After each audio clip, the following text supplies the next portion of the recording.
ओम शांति। ओम शांति बाबा।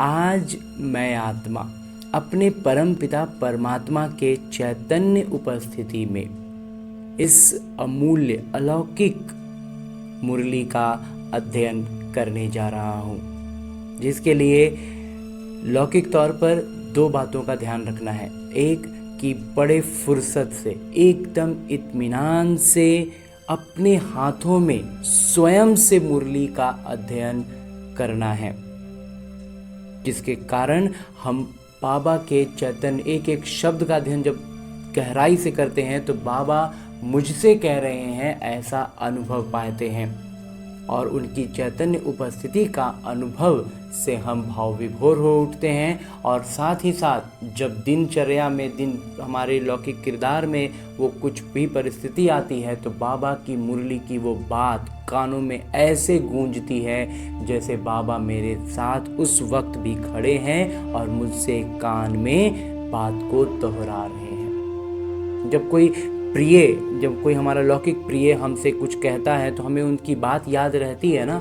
बिल्कुल ऐसे ही परमात्मा की बातें हमें हमारे किरदार निभाते समय, हमारे जब विकर्म सामने आते हैं एक परिस्थिति बनकर, उस समय हमें याद रह जाते हैं। तो बस इसी अवस्था, ये चीज़ हमें लगातार हमारी उन्नति करती है। इसके लिए हमें फुर्सत से अपने हाथों में मुरली को लेना है और अलौकिक तौर पर करना क्या है कि अपने सूक्ष्म शरीर के साथ अपने उसी मन को जो यहाँ बहुत, जिसे हम कहते हैं कि भटकता है, वास्तव में वो छटपटा रहा है। बिल्कुल ऐसे जैसे मछली बिन पानी के छटपटाए, वैसे ही हम अपने वास्तविक परम पिता परमात्मा के सानिध्य से, उनकी उपस्थिति से जो दूर हो गए हैं, उसके कारण आज हमारा मन छटपटा रहा है, इसीलिए इधर उधर भटक रहा है कि वो अपने मूल स्थान तक पहुंच सके। तो बस उसे अभी फ़िलहाल सूक्ष्म शरीर को, अपने उसी मन को लेकर के पहुंच जाते हैं मधुबन की धरा पर, और उसमें भी खास तौर पर पांडव भवन के उन चार धामों में हम अपने दिल की बात कहने के लिए बाबा की कुटिया में जा सकते हैं। बाबा से लाड प्यार पाने के लिए बाबा के कमरे में जाकर बिना कुछ कहे, बिना कुछ सुने, बस सिर्फ बाबा और मैं, बाबा मुझसे प्यार कर रहे हैं, मैं बाबा के गोद में अपना सर रखे हुए हूँ और बाबा मुझसे दुलार रहे हैं, मेरे सर पर हाथ फिरा रहे हैं, ये अनुभव पा सकते हैं। और जब खुशियों का समय कुछ अनुभव प्राप्त करें, कुछ अलौकिक सफलता प्राप्त करें, तो बाबा के संग झूले में बैठकर झूला झूल सकते हैं। और जब हम बिंदु रूप में स्थित होने की अभ्यास करनी हो तो पहुंच जाएं बाबा के उस शांति स्तंभ के पास, जहाँ बाबा अव्यक्त स्मृति के लिए उस स्तंभ है, वो स्थान है। तो वहाँ सूक्ष्म शरीर के साथ पहुँच जाना है। अभी फ़िलहाल हम चलते हैं हिस्ट्री हॉल में, जहाँ साकार तन का आधार लेते हुए मेरे बाबा ने ये मुरली चलाई थी। और लौकिक तौर पर तो बाबा ने ये मुरली पहले चलाई थी, लेकिन अलौकिक तौर पर आज मैं आत्मा जब अपने सूक्ष्म शरीर के साथ बाबा के चैतन्य उपस्थिति का अनुभव पाते हुए उसी हिस्ट्री हॉल में अपने सूक्ष्म शरीर के साथ उपस्थित होता हूँ, तो बाबा अपने दिल की बातें, जिसमें इस मुझ आत्मा के हित की, आने वाले समय की बातें भी होंगी, मेरे मन के सवालों के जवाब भी होंगे, उन सारी ही बातों को, बाबा के दिल की बातों को बाबा इसी मुरली में निहित करके मुझसे कहते हैं, मीठे समझदार बच्चे, सदा याद रखो कि हम अविनाशी आत्मा हैं।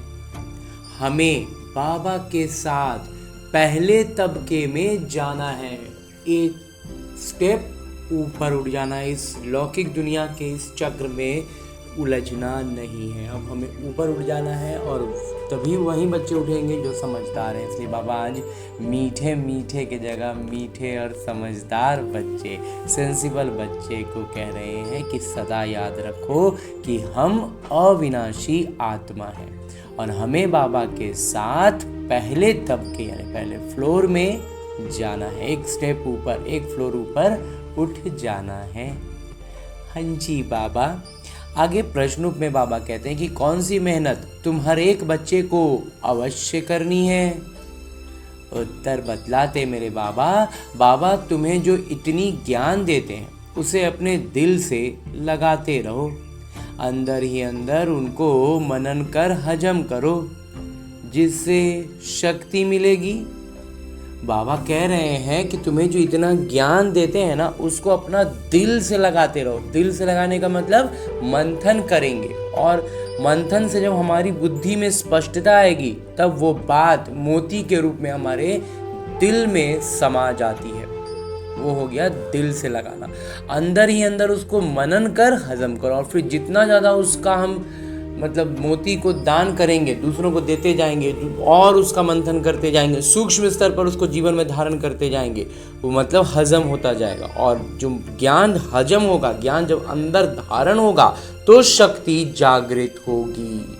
समझ गए बाबा? बाबा कहते हैं अंदर ही अंदर मनन कर हजम करो, उस ज्ञान को पूरी तरह से धारण कर लो, तब शक्ति मिलेगी। ये मेहनत अवश्य हर एक को करनी चाहिए। और ये ज्ञान जो बाबा देते हैं उसका मंथन करना है, उसको दिल से लगाना है, उसको पहले अपना समझना है कि ये ज्ञान वास्तविक है, यथार्थ है, सच है। जब ये भावना से जब हम उसको फिर उसमें और उसको मनन करेंगे, उसको बाबा कह रहे हैं हजम करेंगे, उसको एकदम से धारण कर लेंगे अपने में, तब हमारी शक्तियाँ जागृत होंगी। और कहते हैं जिससे शक्तियाँ जागृत होंगी, मिलेंगी। और ये मेहनत बाबा कहते हैं हर एक को करनी चाहिए। जो ऐसी गुप्त मेहनत करते हैं वो सदा हर्षित रहते हैं, और जिनके अंदर ही अंदर ये सारा काम होता रहता है ना, उनके चेहरे पर खुशी, मतलब उसका साइड इफेक्ट हो गया। जितना हम ये मंथन और मनन और चिंतन चलता रहेगा, शक्तियों की जागृति होती जाएगी, उतना ज़्यादा ऑटोमेटिक हमारे चेहरे पर खुशी झलकती रहेगी। बाबा कहते वो सदा हर्षित रहते, उन्हें नशा रहता है कि हमें पढ़ाने वाले कौन हैं, हम किन से पढ़ रहे हैं, क्या पढ़ रहे हैं, ये तो सेकेंडरी है। कि हमें कर्मों का ज्ञान मिल रहा है, सृष्टि चक्र का ज्ञान मिला, आदि मध्य अंत का ज्ञान मिला। ज्ञान जो है वो अपने आप में बहुत श्रेष्ठ है, लेकिन वो भी सेकेंडरी है।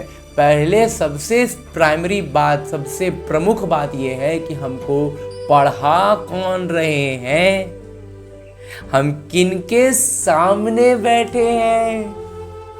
परम पिता परमात्मा भगवान के साथ हमारा पर्सनल मीटिंग चलता है। पर्सनली बाबा जो लौकिक तौर पर कोई हाई फाई होते हैं ना, कोई ट्यूशन टीचर होते हैं, कोई बहुत बड़ा इंस्टीट्यूट हो, उसका कोई सबसे नामी टीचर हो, वो अगर हमें पर्सनली पढ़ाए तो लगेगा ना कितना अंदर से वो हमको पर्सनली पढ़ा रहे हैं। वो कितना भी है तो वो एक लौकिक टीचर होगा, शिक्षक होगा। ये परम पिता परमात्मा भगवान हैं, जिनको भक्ति में इतना लोग पुकार रहे हैं, इतनी तरह की सब कोई, हर आत्मा हर तरह का प्रयास कर रहा है उन तक पहुंचने की। और वही भगवान मेरे साथ पर्सनली बैठ करके, निज तौर पर सम्मुख बैठ के फुर्सत से मेरे साथ बात कर रहे हैं। तो मैं उनके साथ बात करने के लिए अपने इस लौकिक दिनचर्या में एक समय निर्धारित नहीं कर सकता, उनके साथ अपना अपॉइंटमेंट एकदम पर्सनल अपॉइंटमेंट फिक्स नहीं कर सकता। कर रखता हूँ ना, ये करना ही है। बाबा के साथ, भगवान के साथ हमारा अपॉइंटमेंट है, इसकी अहमियत समझनी है, इसका अनुभव लेना है। और भगवान के अनुभव को, भगवान की उपस्थिति का अनुभव, उनके सानिध्य का अनुभव, उनकी चैतन्यता का जो एहसास हम पाते हैं, यही हमें सबसे ऊपर उठाते जाता है। और ये करने का, ये इस ब्रह्म कुमार का मंथन अनुभव भी रहा है कि पहले ज्ञान का मंथन करते हैं। ज्ञान का मंथन एकदम जो बाबा ने बतलाई ना, एकदम इस ब्रह्म कुमार का निजी अनुभव रहा है। पहले ज्ञान का मंथन होने लग गया, बातें स्पष्ट होती चली गई, उसको धारण करने लग गए, तब फिर शक्तियों की जागृति का अनुभव होने लगा। और वहीं शक्तियों की जागृति का अनुभव ही था कि भगवान की चैतन्यता का, उनकी उपस्थिति का अनुभव पाए। और बस ऊपर उठते ही जा रहे हैं। ओम शांति। ये किसने कहा? ये ओम शांति किसने कहा? 2 बार कहते हैं ओम शांति, ओम शांति। एक शिव बाबा ने कहा, एक ब्रह्मा बाबा ने। ये माता पिता इकट्ठे हैं तो दोनों को बोलना पड़े ओम शांति, ओम शांति। अब पहले किसने कहा, बाद में किसने कहा? पहले शिव बाबा ने कहा ओम शांति, मैं शांति का सागर हूँ। और पीछे किसने कहा? दादा यानी ब्रह्मा बाबा की आत्मा ने कहा। बच्चों को याद दिलाते हैं ओम शांति, मैं तो सदैव देही अभिमानी हूँ। ब्रह्मा बाबा याद दिलाते हैं कि ओम शांति, मैं शांति धाम का रहने वाला हूँ, मैं शांत स्वरूप आत्मा हूँ। बाकी शिव बाबा तो कहते हैं कि मैं तो सदा ही देही अभिमानी हूँ, आत्माभिमानी हूँ, कभी देह भान में नहीं आता हूँ। शरीर, शिव बाबा का शरीर है ही नहीं तो उसमें आएंगे भी नहीं। एक ही बाबा हैं जो सदैव देही अभिमानी रहते हैं। सिर्फ मेरे शिव बाबा ही हैं जो सदैव आत्माभिमानी रहते हैं। ब्रह्मा, विष्णु, शंकर ऐसे नहीं कहेंगे। ये तीनों भी ऐसा नहीं कह सकते कि वो सदा आत्माभिमानी रहते हैं। तुम जानते हो ब्रह्मा, विष्णु, शंकर का भी सूक्ष्म रूप है। तो ओम शांति करने वाले एक शिव बाबा, जिनका कोई शरीर नहीं। बाबा तुमको अच्छी रीति समझाते हैं और कहते हैं मैं एक ही बार आता हूँ, मैं सदैव देही अभिमानी हूँ, मैं पुनर्जन्म में नहीं आता, इसलिए मेरी महिमा ही न्यारी है। बाबा पुनर्जन्म में आते ही नहीं हैं, इसलिए बाबा सदैव देह अभिमानी, आत्माभिमानी रहते हैं और उनका महिमा भी एकदम न्यारा रहता है। मुझे कहते हैं निराकार, परम पिता परमात्मा। भक्ति मार्ग में भी शिव के लिए कहेंगे निराकार परम पिता परमात्मा है। निराकार की पूजा होती है, वो कभी देह में नहीं आते हैं, अर्थात देह अभिमानी नहीं बनते, शरीर में ही नहीं आते हैं तो शरीर का भान भी उनको कभी नहीं होगा। अच्छा, फिर उनके नीचे आओ सूक्ष्मतन में, जहाँ ब्रह्मा, विष्णु, शंकर रहते हैं। शिव का नाम रूप तो देखने में नहीं आता है, चित्र बनते हैं, लेकिन वो है निराकार, वो कभी साकार बनते ही नहीं। शिव बाबा कभी साकार तन लेते ही नहीं है, वो मतलब गर्भ से जन्म लेते ही नहीं है। तो ब्रह्मा बाबा का पूरा तन है, पूरी तरह से वो ब्रह्मा बाबा का ही शरीर है, लेकिन उसको बाबा ने आधार लिया बोलने हमें समझाने के लिए, लेकिन वो ब्रह्मा शिव बाबा का तन थोड़ी था, इसलिए वो तन शिव बाबा का नहीं है, वो तन ब्रह्मा बाबा का ही है। बाबा कहते हैं पूजा भी निराकार की ही होती है। बच्चों की बुद्धि में सारा ज्ञान रहता है, भक्ति तो की है, चित्र बच्चों ने देखा है। तुम जानते हो सतयुग त्रेता में न चित्रों की भक्ति होती न विचित्र की।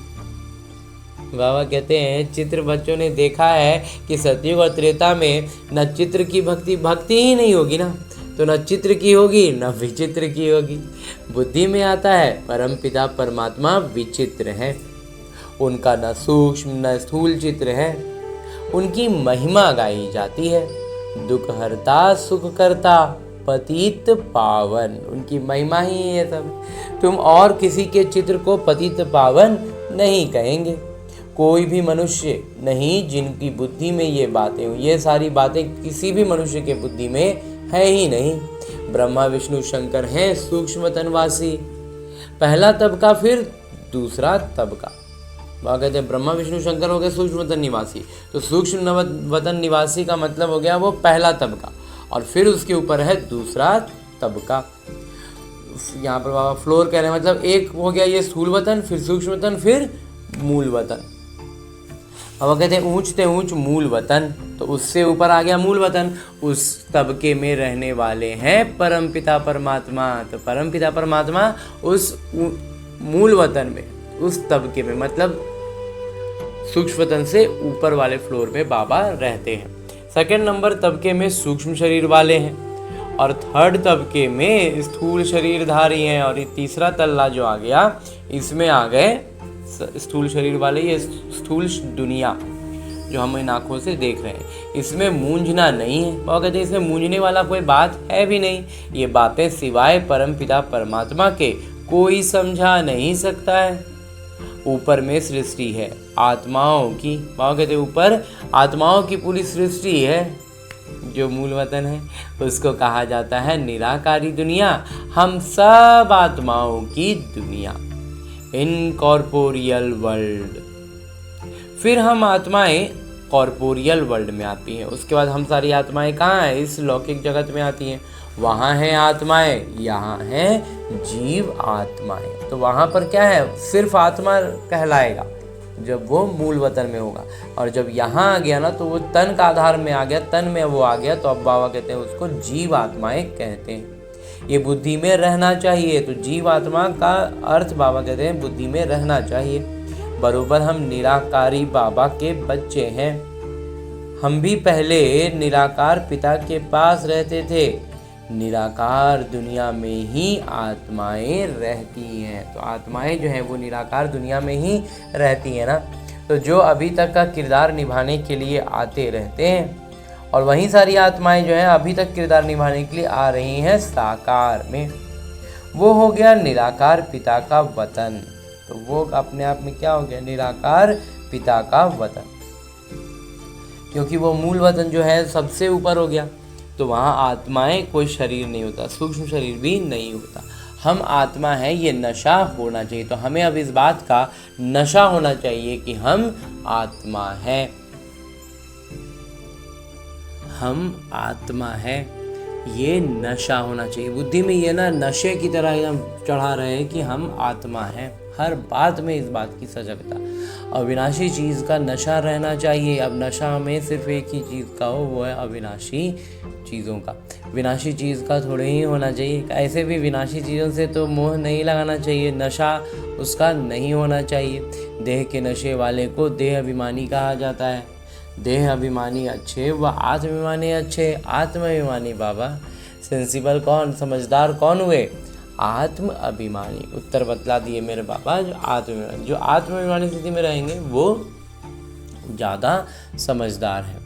आत्मा ही अविनाशी है, देह तो विनाशी है। तो जिसमें आत्मा अविनाशी है और शरीर विनाशी। आत्मा कहती है हम 84 जन्म 84 शरीर लेते हैं, 84 जन्म में 84 शरीर मिला। हम आत्मा परमधाम में बाबा के साथ रहने वाली है। हम आत्माओं का परमानेंट एड्रेस परमधाम ही है, और लौकिक जगत में मधुबन की धरा है। तो बाकी बाबा कहते हैं हम आत्मा बाबा के साथ रहते हैं, वहाँ से आते हैं यहाँ किरदार निभाने। तो हमारा मेन एड्रेस हो गया बाबा का परमधाम। आत्मा कहती है ओ बाबा, साकारी सृष्टि में है साकारी बाबा, निराकारी सृष्टि में निराकार बाबा। तो सब जगत का एक पिता हो गए। तो ये तो बिल्कुल सहज बात है। अब ब्रह्मा को कहते हैं प्रजापिता ब्रह्मा। सो तो यहाँ ठहरे ना, तो प्रजापिता ब्रह्मा है तो वो यहीं मानव सृष्टि में ही रहेंगे ना। वहाँ हम आत्माएं सब एक पिता के सच्चे भाई हैं, बाबा शिव के साथ रहने वाले। वहाँ हम आत्माएं सब एक पिता के बच्चे भाई भाई हैं, बाबा शिव के साथ। तो भाई भाई हैं और अपने पिता शिव के साथ रहने वाले हैं। परम पिता का नाम है शिव, आत्मा का नाम है शालिग्राम। हम आत्माओं का नाम है शालिग्राम और परम पिता परमात्मा का नाम शिव है। आत्मा का भी रचयिता चाहिए ना। दिल में हमेशा बात करते हो, जो ज्ञान मिला है वो अपने दिल से लगाने के लिए मेहनत करनी है। और कहते हैं जो ज्ञान मिला है ना, उसको उस ज्ञान से पहले अपनत्व हो, उस ज्ञान को पहले हम समझें कि ये सही है, ये सच्चा है, ये वास्तविक ज्ञान है। पहले ये बात हमारी आनी चाहिए बुद्धि में। बाबा कहते हैं कि ये जो ज्ञान मिला उसको, और तब फिर वो हमारे दिल, हमारा करीबी, मतलब हमारे लिए वो सबसे प्रिय हो जाएगा वो ज्ञान। तब बाबा कहते हैं हमारा दिल लगेगा उस ज्ञान में। जो लौकिक तौर में पढ़ाई के लिए कहते थे ना कि पढ़ाई में मन लगा के पढ़ो, तो मन लगाना है, दिल लगाना है तो पढ़ाई से लगानी है। पढ़ाई की बातें जो किताबों में बताया जाता था हम उसी को समझते थे। तो वैसे ही अभी बाबा कहते हैं कि हम आत्मा जो है उसको दिल बाबा से के ज्ञान से लगानी है और उसके लिए मेहनत करनी है। आत्मा ही विचार करती है। वास्तव में जो भी विचार हमारे चलते सब आत्मा ही कर रही होती है। पहले तो ये निश्चय करो कि हम आत्मा पिता के साथ रहने वाले हैं। हम आत्माएं कौन हैं? जो अपने पिता के साथ रहती हैं। हम उनके बच्चे हैं तो ज़रूर वर्षा मिलना चाहिए। ये भी तुम जानते हो कि ये जो आत्माओं का वृक्ष है उनके पहले ज़रूर बीज होता है। ये जो आत्माओं का वृक्ष बाबा कह रहे हैं तो उसके वृक्ष की शुरुआत बीज से ही होती है ना। जैसे सीजरा बनाते हैं, बड़े पिता, फिर उनसे 2-4 बच्चे निकले, फिर उनसे और निकलते, 1-2 वृद्धि को एक लगातार वृद्धि को पाते पाते झाड़ बड़ा हो जाता है। धीरे धीरे स्टेप आगे बढ़ता गया, जनसंख्या बढ़ती गई, वृक्ष बड़ा होता जाता है। बिरादरी का नक्शा होता है, फलाने से फलाना निकला तो हमारा वंशावली जिसको लौकिक में कहते हैं ना, वहाँ कहते हैं वही चीज़ होता है ना। एक व्यक्ति है, उसकी 2-3-4 संतानें हैं, फिर उनकी संतानें हैं, तो इस तरह से पूरा वंशावली बनता है। तो बाबा कहते हैं बिरादरी का नक्शा होता है कि फलाने से फलाने निकला, वैसे ही हमारा भी है। हाँ जी बाबा।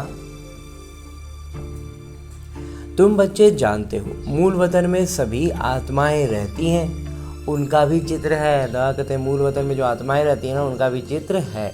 ऊंचते ऊंच है पिता, सबसे भी ऊपर है मेरे बाबा। तुम बच्चों की बुद्धि में है, बाबा इस शरीर में आए हुए हैं। रूहानी पिता इनमें आकर रूहों को पढ़ाते हैं, तो वो रूहानी पिता इस तन का आधार लेते हैं और हम आत्माओं को पढ़ा रहे हैं। तो ये चीज़ हम अपने निज स्तर पर भी अनुभव कर रहे हैं ना, कि शिव पिता ब्रह्मा के सूक्ष्म शरीर का आधार लेकर हमारे सम्मुख बैठे हैं और हम उनसे मुरली का अध्ययन कर रहे हैं। तो बाबा कहते हैं इस रूहानी पिता हमें इनमें आकर हम रूहों को, हम आत्माओं को वास्तव में पढ़ा रहे हैं। सूक्ष्म वतन में तो पढ़ाई नहीं पढ़ाएंगे। बाबा कहते हैं कि सूक्ष्म वतन में तो नहीं पढ़ाएंगे, तो जो भी पढ़ाई का बात है वो सब अभी के लिए है। सूक्ष्म वतन में कोई पढ़ाई थोड़ी ही होगी। सतयुग में तो ये ज्ञान किसी को भी नहीं रहता, तो ज्ञान तो सतयुग में भी नहीं होगा, लेकिन पहले तो सूक्ष्म शरीर में जो है वहाँ पर भी पढ़ाई लिखाई कुछ भी लौकिक दुनिया का नहीं होने वाला। बाबा ही इस संगम युग पर आकर ये ज्ञान देते हैं। ये सारी बातें बाबा ही आकर देंगे ना। इस मनुष्य सृष्टि रूपी वृक्ष का ज्ञान कोई को नहीं है। ये मनुष्य सृष्टि है और ये वृक्ष की तरह है। ये इस तरह की कोई भी बात बाबा के अलावा हमें कोई बता ही नहीं सकता है। कल्प की आयु ही बहुत बड़ी लिख दी है। अभी बाबा तुमको समझाते हैं। बच्चे, अभी तुमको फिर घर चलना है। वापस घर चलने का समय आ गया है। वो है आत्माओं का घर। बाबा और बच्चे रहते हैं, सब भाई भाई।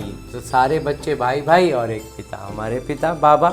तो ब्रदर और सिस्टर तब कहा जाता है जब यहाँ शरीर धारण करते हैं। वो कहते हैं, बाबा कहते हैं कि आत्मा के स्तर पर सब भाई भाई ही हैं।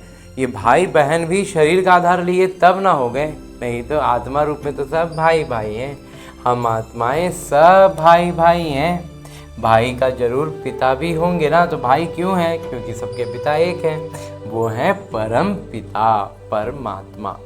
सभी आत्माएं शरीर में रहते हुए उनको याद करती हैं। सतयुग त्रेता में कोई याद नहीं करते। सतयुग त्रेता में कोई याद नहीं करते हैं। उसमें सुख वैभव में हम इतना खो जाते हैं कि भगवान को भूल जाते हैं। जब दुख का एहसास होता है तब भक्ति याद आती है। पुकारना शुभ। भक्ति का मतलब क्या? पुकारना शुरू करते हैं। पतित दुनिया में सभी उनको याद करते हैं, क्योंकि सब रावण की जेल में हैं।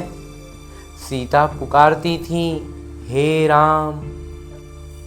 बाबा समझाते हैं, राम कोई त्रेता वाला याद नहीं आता। वास्तव में आत्मा को जो राम याद आते हैं ना, वो परमात्मा राम है, वो त्रेता वाले राम नहीं। राम परम पिता परमात्मा को समझ याद करते रहते हैं।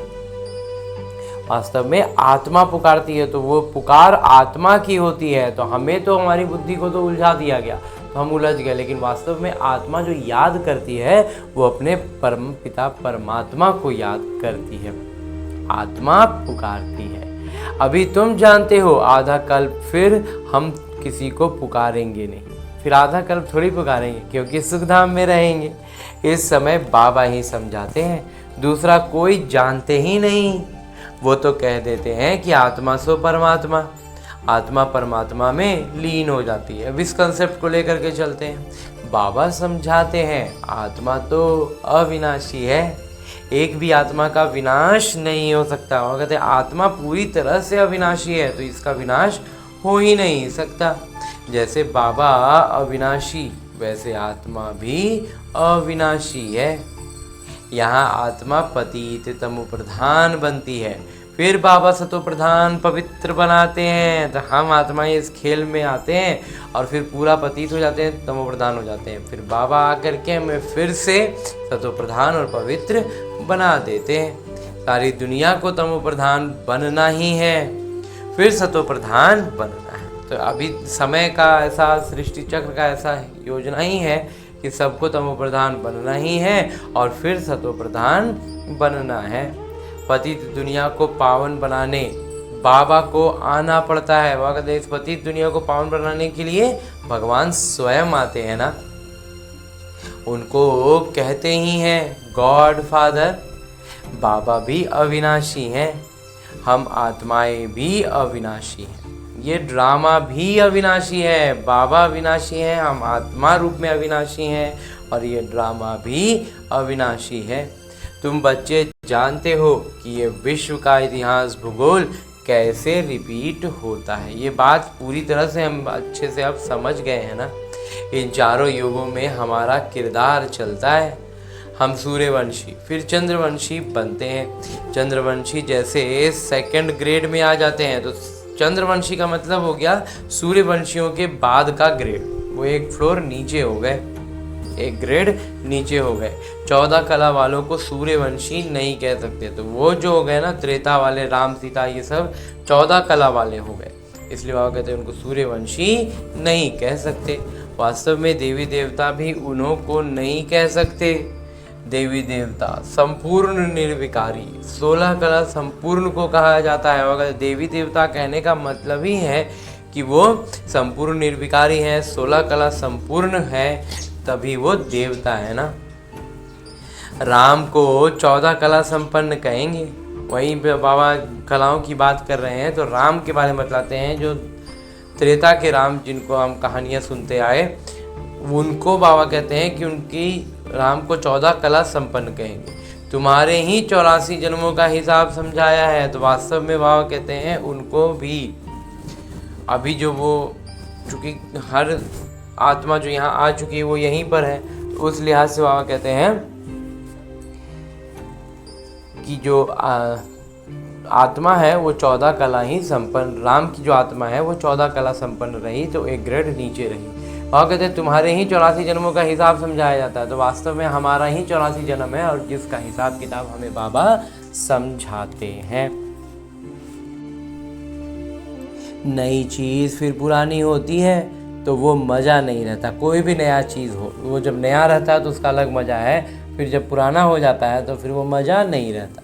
पहले संपूर्ण पवित्र रहते हैं, फिर थोड़े वर्ष पास होंगे तो थोड़ा पुराना कहेंगे। मकान का भी मिसाल दिया जाता है। मकान भी जब एकदम नया होता है तो ज़्यादा मज़ा आता है, फिर धीरे धीरे उतना मज़ा नहीं आने लगता। तो वो कहते हैं ऐसे हर चीज़ होती है। तो जैसे मकान का या कोई भी चीज़ जो नया नया हमारे पास आता है, नया होता है, तो वो हमें बहुत अच्छा लगता है। फिर धीरे धीरे वो फिर उसका कम होने लगता है। तो बाबा इसीलिए कहते हैं उसमें मकान भी थोड़ा पुराना हो जाता है, तो सब कुछ अच्छा चलता रहेगा लेकिन फिर भी थोड़ा पुराना एकदम नया वाला बात नहीं रह जाता। ऐसे हर चीज़ होती है, ये दुनिया भी एक बड़ा मांडवा है। बाबा कहते हैं दुनिया की हर चीज़ के साथ वही बात है। बाबा के ज्ञान से जो प्रारब्ध मिल रहा है उसकी भी वही बात है। वो प्रारब्ध भी पहले सतयुग में पूरा प्रारब्ध होगा, त्रेता में जाकर के दो कलाएं कम हो जाएंगी। इसी बाबा कहते हैं ये दुनिया भी एक बड़ा मांडवा है। ये आकाश तत्व बहुत बड़ा है। इसमें सबसे बाबा कहते हैं ये जो दुनिया है हम दिखता है इन आँखों से, ये एक मंडप है और इस मंडप में 5 तत्व हैं और जिसमें आकाश तत्व जो है वो बहुत बड़ा है। इसका कोई अंत नहीं, आकाश का कोई अंत नहीं है। इनका एंड कहाँ है वो निकल नहीं सकते। और कहते हैं इस आकाश का अंत कहाँ है ये निकाल ही नहीं सकते। पृथ्वी जो है ये लौकिक दुनिया जो है उसका अंत कहें या फिर आकाश तत्व तो ऐसा है सचमुच में कि इसका कोई अंत हम खोज ही नहीं सकते। कोई अभी तक कोई वैज्ञानिक कुछ भी हो, बड़ा बड़ा गैलेक्सी और गैलेक्सीज का भी ग्रुप बता दिया, सब कुछ कल्पनाएं कर करके अपने हिसाब से बुद्धि चला चला के समझ रहे हैं, लेकिन वो वास्तव में सच्चाई नहीं है। इसीलिए बाबा कहते हैं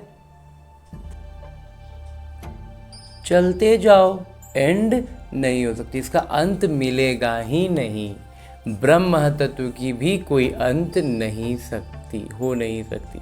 और कहते हैं इस लौकिक जगत में आकाश तत्व की और अलौकिक जगत से देखें तो ब्रह्म महतत्व का कोई अंत नहीं है। तो वास्तव में उसी को कह दिया था कि भगवान ही अनंत है, अनादि अनंत है। वास्तव में परमात्मा का महिमा अनादि अनंत कह सकते हैं और वो ब्रह्म महतत्व बाबा कहते हैं उसका अंत नहीं पा सकते। जैसे लौकिक जगत में आकाश तत्व का ही पार नहीं पा सकते। चलते जाओ, एंड नहीं मिलेगा। बाबा कह रहे हैं ये बात। यूँ साइंस वाले कितनी कोशिश करते हैं एंड देखने की, साइंस वाला कितना दिमाग लगा रहा है, कितना भी कोशिश कर ले रहा है कि हम आकाश के मतलब ब्रह्मांड का कोई अंत खोज लें, कोई छोर खोज लें, लेकिन एंड देखने की लेकिन जा नहीं सकते, उसका अंत पा ही नहीं सकते। मतलब ये वो ऐसे ही चीज़ हो गई कि मतलब जो चीज़ हो ही नहीं सकता वो ऐसा है कि वो हम जा ही नहीं सकते वहाँ तक। तो इसलिए जो उसमें बेफिजूल का अपना ऊर्जा लगा रहे हैं वो बेकार जा रहा है, तो उस धर्म हम माथा ही ना लगाए, ज़्यादा अच्छा है ना। वहाँ कहते हैं वैसे ही ब्रह्म तत्व भी बहुत बड़ा है। जैसे ये लौकिक में ये आकाश तत्व का अंत नहीं है, वैसे ही ब्रह्म तत्व बहुत बड़ा है, बेअंत है। हम आत्माएं बहुत थोड़ी जगह में रहती हैं। यहाँ बिल्डिंग आदि कितनी बड़ी बड़ी बनाते हैं, स्पेस धरती की बहुत बड़ी है। जैसे धरती को भी देखा जाए तो एक मनुष्य अगर पैदल चले तो पूरा धरती को भी, तो विज्ञान का और इतना साधन सुविधा देखा जाए एक तरह से, तो अभी के जो देख पा रहे हैं, बाकी सतयुग में भी तो ऐसा होगा कि सब कुछ होगा, लेकिन अभी फ़िलहाल की भी जो भी टेक्नोलॉजी और वो सब है उसके कारण हम पूरा पृथ्वी को एक बार चारों तरफ घूम सकते हैं, जान सकते हैं। लेकिन एक अगर सोचें, कल्पना करें कि एक पैदल आदमी धरती पर ही अगर चलना शुरू करे, खोजना देखता चले, तो पूरी धरती का ही खोज नहीं पाएगा, अंत नहीं पा पाएगा, है ना। एक थोड़ा देर में धरती एक तो पहले पार ही करना मुश्किल है, एक आदमी के लिए पूरा धरती कितना बड़ा हो जाएगा। वैसे ही है कि अभी हम जितना भी अपना बुद्धि लगा ले रहे हैं साइंस वाला, लेकिन उसके बाद भी हम बहुत छोटे ही हैं। और कहते हैं हम आत्माएं बहुत थोड़ी जगह में रहती हैं। यहाँ बिल्डिंग आदि कितना बड़ा बड़ा, आखिर एक बिल्डिंग के सामने तो एक आदमी कितना छोटा लगता है, तो पूरा धरती के सामने का तो बात ही नहीं। बाबा कहते हैं ये सारा स्पेस जो है वो कहाँ है, धरती का ही है। ये धरती बहुत बड़ा है, खेती आदि भी तो चाहिए ना, वहाँ तो सिर्फ आत्माएं रहती हैं। तो ये धरती है, तो यहाँ पे एक मनुष्य बहुत जगह लेता है। अच्छा, उस लिहाज से बाबा कह रहे हैं कि यहाँ इस धरती पर अभी के समय अगर देखें तो एक एक आत्मा कितना जगह लेता है। एक आदमी के लिए रहने के लिए कितना बड़ा मकान होता है, 1 BHK फ्लैट भी अगर देखें तो एक आदमी का साइज़ कितना है और वो फ्लैट कितना, और फ्लैट अगर छोड़ दें, अगर फ्लैट का कंसेप्ट हटा दें तो एक घर देखें जो पूरी तरह से एक आदमी एक पूरा धरती पर ही स्क्वायर फीट जगह लेके रहेगा, तो कम से कम मतलब 1000 स्क्वायर फीट तो मिनिमम उसको चाहिए होंगे। जो एक तरह से कहें तो मतलब होता है ना, जो आज का हम जो दुनिया आज का जो हमारा जो एक सिस्टम चला हुआ है, एक बेडरूम है, एक किचन है, एक हॉल है और एक थोड़ा सा लॉनिंग स्पेस है, इस तरह की मतलब मिनिमम से मिनिमम लेके चले तो 1000 स्क्वायर फीट एक ठीक ठाक, वो बहुत अच्छा नहीं माना जाएगा लेकिन मिनिमम में माने तो 1000 स्क्वायर फीट एक आदमी का। उसके अलावा फिर खेती बाड़ी भी चाहिए। वो कहते हैं तो इस तरह से मिला जुला के देखा जाए तो एक आदमी कितना जगह ले लिया, लेकिन वहाँ जो आत्माओं की दुनिया है, वो आत्माओं की दुनिया में ये सब ना कुछ भी नहीं होगा ना, तो वहाँ बहुत कम जगह में रहते हैं। बाबा कहते हैं कि खेती आदि भी चाहिए तो वहाँ तो सिर्फ आत्माएं रहती हैं ना, तो इसलिए उतना जगह भी नहीं लगता। आत्मा शरीर बगैर कैसे खाएगी, वहाँ तो अभोक्ता है, खाने व भोगने आदि की कोई चीज़ होती नहीं। वहाँ ना खाने का ना भोगने का कुछ नहीं होता है, सिर्फ आत्मा पड़ी रहती है। बाबा समझाते हैं ये ज्ञान तुम बच्चों को एक ही बार मिलता है, फिर कल्प बाद तुम बच्चों को दिया जाता है। अभी मिला है फिर अगले कल्प में मिलेगा। तो ये बात, ये नशा होना चाहिए कि हम देवता धर्म वाले थे। तुम कहते हो बाबा आज से 5000 वर्ष पहले हम आपके पास आए थे शूद्र से ब्राह्मण बनने, अब फिर हम आपके पास आए हैं। वो निराकार होने के कारण तुम कहेंगे दादा पास आए। चूंकि वो शिव बाबा निराकार हो जाते हैं तो हम लौकिक आंखों से ब्रह्मा बाबा को देखते हैं, अभी भी हम सूक्ष्म शरीर के साथ ब्रह्मा बाबा को ही देखते हैं, अनुभव करते हैं, तो कहते हैं कि ब्रह्मा बाबा के पास आए हैं। बाबा ने इनमें प्रवेश किया है, तो शिव बाबा वास्तव में उनमें प्रवेश किए हुए हैं ना। बाबा कहते हैं जैसे तुम अंगों का अंग ले किरदार निभाते हो, हम शरीर का अंगों का आधार लेकर के अपना किरदार निभा रहे हैं, वैसे ही मैं भी अंगों का आधार लेता हूँ, नहीं तो मैं किरदार कैसे निभाऊं। बाबा कहते हैं मैं अपना किरदार कैसे निभाऊंगा, तो मुझे भी तो अपना एक मतलब अपना नहीं लेकिन एक तन तो चाहिए ना। तो शिव जयंती भी मनाते हैं, शिव तो निराकार हैं तो फिर शिव जयंती मनाते हैं। उनकी जयंती कैसे हुई, मनुष्य तो एक शरीर छोड़ दूसरा लेते हैं।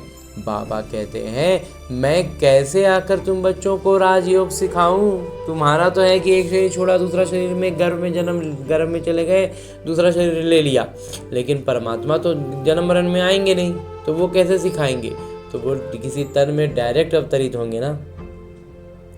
बाबा कहते हैं कि मनुष्य से देवता बनाने के लिए राजयोग बाबा ही आकर सिखाते हैं। मुझे ही पतित पावन ज्ञान का सागर कहते हैं, मुझे वृक्ष के आदि मध्य अंत का मालूम है। बाबा को इस सृष्टि चक्र का सारा ज्ञान बाबा ही रचयिता है, तो ज्ञान तो बाबा को रहेगा ही। तुम बच्चे समझते हो, बाबा इनमें प्रवेश कर हमको सारा ज्ञान समझाते हैं। ब्रह्मा विष्णु शंकर के किरदार को भी समझना चाहिए। बाबा को तो समझा है कि वो पतित पावन है और हर एक की महिमा अलग अलग, ड्यूटी अलग अलग होती है। प्रेसिडेंट, प्राइम मिनिस्टर आदि बनते हैं तो सबका एक एक पद है और सबका अपना अपना कर्तव्य हो, जिस पद पर आसीन हुए हैं उस हिसाब से उनका अलग अलग कर्तव्य होता है। तो आत्मा कहती है ये मेरा शरीर है, मैं प्राइम मिनिस्टर हूँ। आत्मा शरीर के साथ न हो तो बोल ना सके।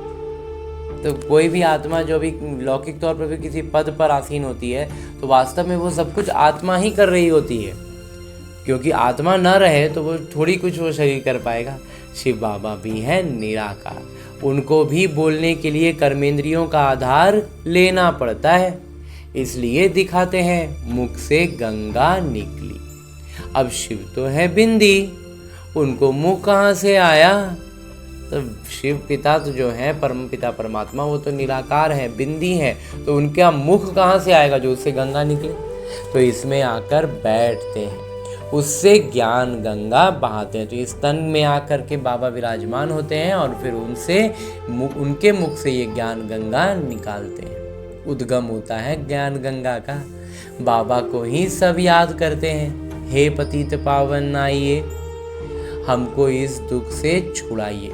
वहीं बड़े ते बड़ा सर्जन है, उसमें ही पतितों को पावन बनाने का ज्ञान है। सर्व पतितों को पावन बनाने वाले एक सर्जन है। सतयुग में सब निरोगी होते हैं। ये लक्ष्मी नारायण सतयुग के मालिक हैं। इसको ऐसे कर्म किसने सिखाए जो ऐसे निरोगी बने? बाबा कहते हैं ये लक्ष्मी नारायण सतयुग के मालिक हैं, तो इनको ये ऐसा कर्म किसने सिखाया जो इतना निरोगी बने? ये बात हमारी बुद्धि में, वास्तव में भक्ति में हम ये चीज़ जानते ही नहीं थे, तो ये सब मंथन तो चलेगा कहाँ से कि उनको ये ऐसा किसने बनाया? वो भी भगवान, ये भी भगवान, भगवान के कई रूप हैं, बस यही जानते थे। बाबा ही आकर श्रेष्ठ कर्म सिखलाते हैं। यहाँ तो कर्म ही कूटते रहते हैं। यहाँ तो कर्मों का ही हिसाब इतना उलझा हुआ महसूस करते हैं कि वास्तविक अर्थों में हम उसको समझ नहीं पाते रहते। लेकिन बाबा का ज्ञान सब यही है कि जो भी है, जैसा भी है, उसको विनाश करने का, उसको ख़त्म करने का उपाय बस बाबा की याद है। बाबा की गुणवत्ताएं और शक्तियों की जागृति है। गुणवत्ताओं की सक्रियता और शक्तियों की जागृति के साथ उस पर दिया गया हमारा प्रतिक्रिया ही, हमारा जो रिएक्शन है, हम जो रिएक्ट करते हैं टू द सिचुएशंस, वही हमारा विकर्म विनाश करता है। बाकी और कोई दूसरा ऑप्शन बाबा कहते हैं नहीं है। तो सतयुग में तो ऐसा नहीं कहेंगे कि हम ऐसे कर्म ऐसे हैं। सतयुग में ये थोड़ी भान रहेगा कि हमने कुछ ऐसा कर्म किया है जो हमको इतना सुख वैभव मिल रहा है। वहाँ कुछ भी याद वाद नहीं रहेगा, बस हम आत्मा है इतना ही याद रहेगा और कुछ भी याद नहीं रहने वाला है ज्ञान संबंधी। वहाँ कोई दुख रोग होता ही नहीं। यहाँ तो एक दूसरे को दुख ही देते रहते हैं। सतयुग त्रेता में दुख की बात नहीं। जो कहा जाए कि ये कर्मों का भोग है, सतयुग त्रेता में कोई दुख होगा ही नहीं, तो कोई क्यों कहेगा, कैसे कहेगा? ये बात भावना में आएगी ही नहीं कि कर्मों का भोग है। कर्म, अकर्म और विकर्म का अर्थ कोई समझ ही नहीं सकते। तुम जानते हो, हर एक चीज पहले सतो प्रधान फिर सतो रजो तमो बनती है। सतयुग में 5 तत्व भी सतो प्रधान रहते हैं। हमारे शरीर भी सतो प्रधान प्रकृति के होते हैं। फिर आत्मा की 2 कला कम होने से शरीर भी ऐसा बनता है। वह कहते हैं सतयुग में 5 तत्व भी सतो प्रधान होगा तो शरीर भी सतो प्रधान, प्रकृति ही सतो प्रधान होगी तो प्रकृति भी सतो प्रधान, तो सब कुछ सतो प्रधान रहेगा। मतलब आत्मा सतो प्रधान है तो प्रकृति हो गई, प्रकृति से बना हुआ शरीर हो गया, सब सतो प्रधान रहेगा। लेकिन फिर आत्मा का कला कम होता है ना, उससे शरीर का भी क्षमता, पावर, योग्यता, क्वालिटी सब घट जाता है। सृष्टि की भी 2 कला कम हो जाती है। तो आत्मा का कम हुआ तो सृष्टि का भी हो गया, प्रकृति का भी हो गया, तो प्रकृति से बना हुआ ये शरीर का भी कम हो गया। बाबा कहते ये सब बाबा ही बैठ समझाते हैं, दूसरा कोई समझा ही नहीं सकता। हाँ जी बाबा, ये सारा ज्ञान बाबा के अलावा कोई दूसरा समझा ना सके। अच्छा, मीठे मीठे सिकिलते बच्चों प्रति माता पिता बाबा का याद प्यार और आशीर्वाद। रूहानी बाबा की रूहानी बच्चों को नमस्ते। हम रूहानी बच्चों की ओर से रूहानी माता पिता को याद प्यार और प्रणाम। धन्यवाद बाबा, धन्यवाद। मुरली के लिए भी धन्यवाद और इस अनूठे अलौकिक ब्राह्मण जीवन के लिए भी बहुत बहुत बहुत धन्यवाद बाबा, बहुत धन्यवाद। आगे आज की मुरली से लिए गए वो प्रमुख बिंदु हैं जिन्हें हमें अपने ब्राह्मण जीवन में धारण करने हैं। और ब्राह्मण सो फरिश्ता, फरिश्ता सो देवता बनना है। उसके लिए जो सबसे पहली बिंदु है वो है अभी से ही बाबा की श्रीमत पर ऐसे श्रेष्ठ कर्म करने हैं जो फिर कभी कर्म कूटने ना पड़े, अर्थात कर्मों की सजाएं ना खानी पड़े। कर्म कूटने का मतलब होता है कर्मों का भोग भोगना, सजा खाना, कष्ट भोगना। तो बाबा कहते हैं अब से, जब से बाबा का श्रीमत मिल गया, बाबा का ज्ञान मिल गया, तो अब तो हमें उस तरह के कर्म में नहीं जाना है ना। कोई भी कर्म ऐसा नहीं करना है जो विकारों के अधीन हो। ये सजगता भी अब हमें आ गई है, इतना ज्ञान अब हम समझ सकते हैं।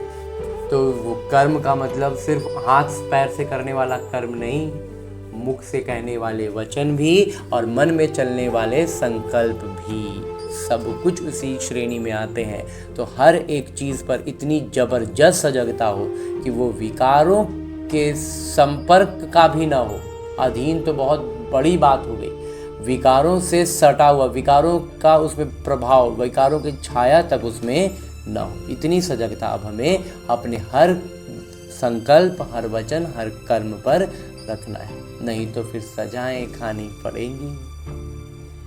तो इन सब की सजगता के लिए ही तो बाबा हमें इतना ज्ञान दे रहे हैं, इतना दुलार कर रहे हैं। हंसी बाबा। दूसरा बिंदु है कि किसी भी विनाशी चीज़ का नशा नहीं रखना है, किसी भी विनाशी, इस दुनिया का कोई भी चीज़ हो, कोई भी आत्मा हो, उससे जुड़ाव नहीं रखना है। ये देह भी विनाशी है, इसका भी नशा नहीं रखना है, समझदार बनना है। और कहते हैं ना, गलतियां हो जाती हैं, हम मतलब इतना ज़्यादा इसमें जुड़े रहे हैं ना कि हम कई बार अपने शरीर से भी जुड़ जाते हैं। तो बाबा कहते हैं अपना शरीर का भी नशा मत रखो कि हमारा शरीर है, ये शरीर से ये करते हैं शरीर, और कहते हैं वो भी मत रखो, ये शरीर भी विनाशी है, इसका भी नशा नहीं रखना है, पूरा समझदार बनना है। कंची बाबा, पूरी तरह से आत्माभिमानी स्थिति में आना है। हंजी बाबा। और आगे मेरे बाबा वरदान दे रहे हैं। वरदान देते हुए मेरे बाबा कहते हैं, इस पुरानी दुनिया को विदेश समझ, इससे उपराम रहने वाले स्वदेशी भव। आज बाबा इस ब्रह्मा कुमार को इस ब्रह्मा कुमार की भाषा में बतला रहे हैं ताकि एकदम बात अंदर घुस गई, क्योंकि देसी और विदेशी का बहुत ज़्यादा भान, जो जैसा इस ब्रह्मा कुमार ने कहा ना, बाबा ने एक लंबा चक्कर घुमा करके अपने ज्ञान में लाए। मतलब शुरुआत हुई तो पहले उस तरफ का ज्ञान समझा, पहले भारत का सच्चा इतिहास जाना, पूरे भारत के मतलब बहुत कुछ ऐसा जाना जो पहले कभी हम न जान सके थे और ना ही अभी भी दुनिया के कोई लोग जानते हैं बाबा के ज्ञान के अलावा। तो वो जो चीज़ था, तो उसमें यही बात समझ में आई कि भारत कितना श्रेष्ठ था, भारत का सच्चा इतिहास क्या था। तो स्वदेशी हर चीज़ अच्छी होती है और विदेशी हर चीज़ बुरी है। मोटा मोटी कंसेप्ट यही क्लियर समझ में, बुद्धि में बैठ गई। आज बाबा इसको उसी भाषा में बतला रहे हैं कि ये जो पुरानी दुनिया है, इसको बाबा कहते हैं विदेश समझ लो और इससे उपराम हो जाओ। और कहाँ कहाँ है हम मेरा स्वदेश तो परम धाम है। बाबा कह रहे अब इस नज़रिए से, इस तरह से भी देखो, तब क्या होगा, अपने आप यहाँ से नफरत, जो भी चीज़ से थोड़ा बहुत अगर जुड़ाव हो जाता है तो अब उससे नफरत आएगी कि ये सब विदेशी है। अभी तक जैसे लौकिक में बहुत सी चीज़ों में होता है ना कि देसी चीज़ है, ये तो देसी है ना, ये अपना देश का है तो इसमें ऐसे ये सही है, ये गलत है, तो वो चीज़ से भी बाबा कहते हैं अब ऊपर उठ जाओ। विस्तार से बाबा कहते हैं जैसे कई लोग विदेश की चीज़ों को टच भी नहीं करते हैं, समझते हैं अपने देश की चीज़ का प्रयोग करें। बिल्कुल बाबा, ये भान तो कहीं ना कहीं बुद्धि में अब एकदम सक्रिय रहता है। जो कोई भी चीज़ जो जानबूझकर, एक है कि ऑप्शन ही नहीं है या फिर हमको पता नहीं है, दो चीज़ें हैं। और कुछ चीज़ें होती हैं ना जो हम अपने से बढ़ चढ़ के, जैसे इम्पोर्टेड बोल के जो हमारे ब्रेन में कचरा ठूसा गया ना, वो सारा बात इस ब्रह्मा कुमार को एकदम स्पष्ट है। इसलिए अब विदेशी चीज़ें, इम्पोर्टेड चीज़ें तो छूनी ही नहीं होती, देखनी ही नहीं होती, झांकनी नहीं होती मुझे इस ब्रह्मा कुमार को। तो बाबा कहते हैं जैसे ये भावना हमारे मन में, ऐसे आप लोगों के लिए अब हम ब्रह्मा कुमार बन चुके हैं, तो अब हमारे लिए बाबा कहते हैं कि ये पुरानी दुनिया ही विदेश है, इससे उपराम रहो। बाबा कहते हैं अब इस पूरी दुनिया को ही ना विदेश समझ लो, अर्थात पुरानी दुनिया की जो चीज़ें हैं, चाहे वो स्वभाव संस्कार हैं, उनकी तरफ जरा भी आकर्षित ना हो।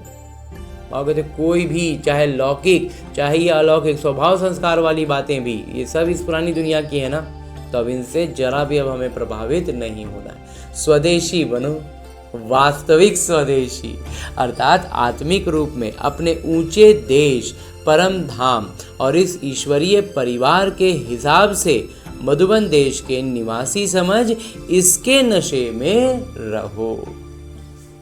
समझ रहे हैं बाबा? बाबा कहते हैं अब वास्तविक स्वदेशी बनना है, अर्थात आत्मिक रूप में अपना ऊंचे देश यानी परम धाम और इस ईश्वरीय परिवार के हिसाब से मधुबन देश। अगर लौकिक दुनिया में देखें तो मधुबन मेरा अपना देश है, अपना घर है, परमानेंट एड्रेस है, और अलौकिक स्तर पर परम धाम है। तो ईश्वरीय परिवार और मधुबन हो गया मेरा अपना, बाकी दुनिया हो गया विदेश। तो देश के निवासी समझ इसके नशे में रहो। तो अब अलौकिक और लौकिक दोनों ही तरह का बाबा नशा हमें देते हैं कि क्या वास्तविक अर्थ में हमारी बुद्धि में अब देशी और विदेशी का कंसेप्ट होना चाहिए। अभी तक जो कंसेप्ट लेके चल रहे थे, बाबा कहते हैं इसको चेंज करने की ज़रूरत है, क्योंकि बहुत सी चीज़ों में हमें ये भावना आ जाती थी कि अपना ये तो देसी है ना, तो इसलिए इसमें ये नहीं, इसमें कोई दिक्कत नहीं, इसमें ऐसे है, इसमें वैसे है, ये देसी तरीका है, ये देसी वस्त्र है। तो बाबा कहते हैं ये सब में भी उलझना नहीं है। समझ रहे हैं बाबा? और आगे स्लोगन है, मुरली का उपदेश है कि झमेलों में फंसने के बजाय सदा मिलन मेले में रहो। अब इस लौकिक दुनिया का कोई भी बात, कोई भी झमेले में बाबा कहते मत पड़ो। अब अपने प्रभु के साथ अपने मिलन का, मेले का मजा लेते रहो। हाँ जी बाबा।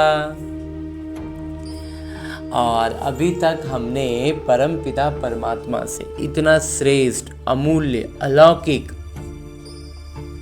अद्भुत साकार मुरली को परम पिता परमात्मा के चैतन्य उपस्थिति में अध्ययन करने का प्रयास किया और उनकी चैतन्यता का अनुभव भी किया ना। अब मेरे बाबा इसी अव्यक्त स्वरूप में स्थित रहकर एक इशारा देते हैं कि सदा हर्षित रहने के लिए अपने स्वभाव को सरल बनाओ, सहनशील बनो, और ऐसा बनने के लिए हर दिन अलग अलग आयामों से अलग अलग इशारे देते हुए आज जो इशारा मेरे बाबा दे रहे हैं वो है होली हंस की विशेषता। होली हंस बनने का मतलब क्या? पवित्र भी हो और मोती चुगने वाले हो। तो वैसे ही जो आत्मा अगर हम हैं तो उनकी विशेषता क्या होगी? वो सरल चित होंगे, उनकी वाणी सरल होगी, सरल वृत्ति होगी और सरल दृष्टि। माता पिता का सबसे प्रिय, सबसे समीप, साफ दिल वाले प्यारे हैं। माता पिता को सबसे ज़्यादा प्यारा, प्रिय और उनके दिल के समीप रहने वाले बच्चे कौन हैं? जिनका सरल चित्त है, वाणी सरल है, वृत्ति सरल है और दृष्टि सरल है।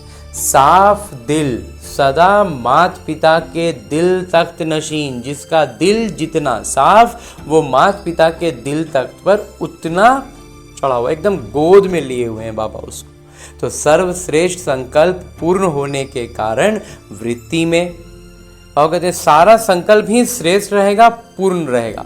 तो उसके कारण वृत्ति में, दृष्टि में, बोल में, संबंध संपर्क में सरल और स्पष्ट एक समान दिखाई देते हैं। क्योंकि जो लौकिक दुनिया में जो अपने आप को होशियार आत्मा होते हैं ना, वो क्या होता है ना, हर एक के साथ अलग अलग उसको ऐसे बोलना है, उसको ऐसे करना है, उसको ऐसे नहीं बताना है, उसको ये करना है। हर एक के साथ उनका एक अलग पूरा एकदम पूरा चलाते रहते हैं। लेकिन जो साफ दिल वाले बच्चे होते हैं ना, उसका सीधा प्रमाण होता है कि उनका हर कुछ साफ रहेगा, उनकी वृत्ति साफ रहेगी, उनकी दृष्टि साफ रहेगी, उनका बोली में कोई बात नहीं रहेगा, संबंध संपर्क में सरलता होगी और सब कुछ ये स्पष्ट हम देख पाएंगे, अनुभव कर पाते हैं। और ऐसा साफ दिल बाबा का प्रिय होता है। हाँ जी बाबा। अच्छा, ओम शांति।